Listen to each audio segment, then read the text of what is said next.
I think for Studio Web, the main use cases that I've seen so far have been things that leverage more of those cloud components within integration service specifically.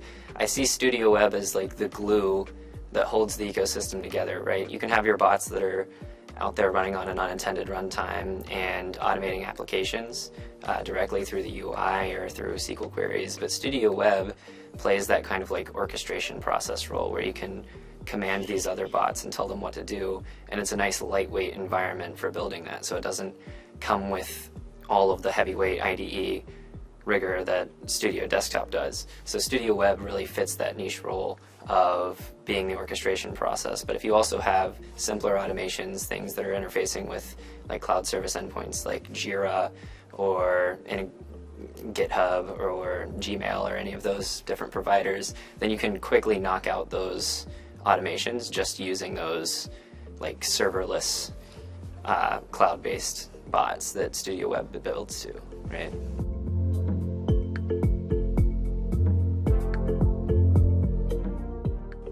So it's kind of a new one, but Studio Desktop now has coded workflows and automations where you can actually build classes and code inside of C#. And I think that that gives a lot of capability to the platform. You can now build things that you otherwise wouldn't have been able to integrate within Studio Desktop. And if that same capability was available in Studio Web and you're able to pull in like .NET Core libraries dynamically, that would be a huge add for Studio Web, because then you could really automate anything that's digital or API based from there.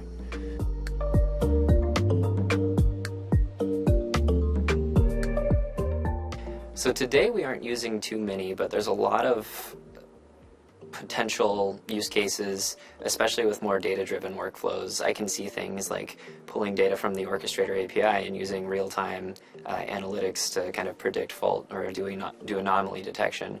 But I just completed a hyperhack, and I think one of the cool ideas that came out of that was being able to take an LLM and a more unstructured input and route to automations just based off of their their attributes, their description. So things like ChatGPT can actually understand what an endpoint or a function is going to do just by telling it what it is, describing it. So you have an automation that is send an email, right? And it takes an input of an address, subject, and a body. You don't necessarily have to give it all of this information about the function. You just tell it the name of the function and the name of the inputs, and ChatGPT understands that. And so there's a lot of potential to take your unstructured input and go directly to an automation from there for these very simple ones.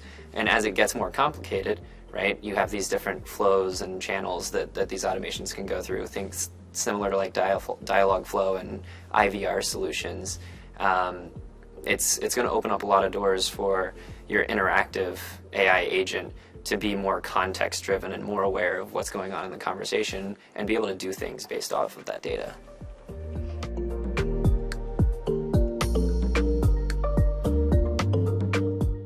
So at one of my previous jobs, we did a lot of like call center work. And one of the big ones that we tackled was getting the live transcription out of that call and then doing analytics on that. And AI plays a very big role there, because you can't just take that unstructured data and put it into JSON and then take an action out of it. Something has to be able to understand the context of that conversation and pull the data out of it. And that's where this next generation of AI, these LLMs, are very capable.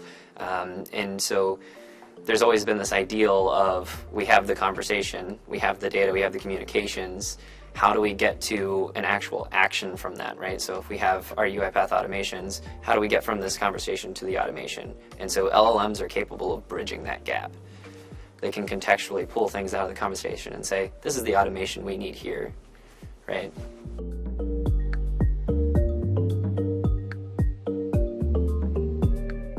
Yeah, so when an automation program starts to grow up into more of a automation factory or something that's producing consistent quality automations at a steady state, automation developers become really important to kind of set the foundation of those standards, to kind of set the pace and the delivery practice around automation. So as we're building automations, developers are the ones who come up with the ideas of, this is how we build this type of automation, or this is what we pull in here, this is how we typically do that, and they end up building what we call an automation operating model, or an AOM, that kind of sets the pace for the automation program. And if you don't have developers to do that, then you're not able to scale up to the enterprise level as efficiently.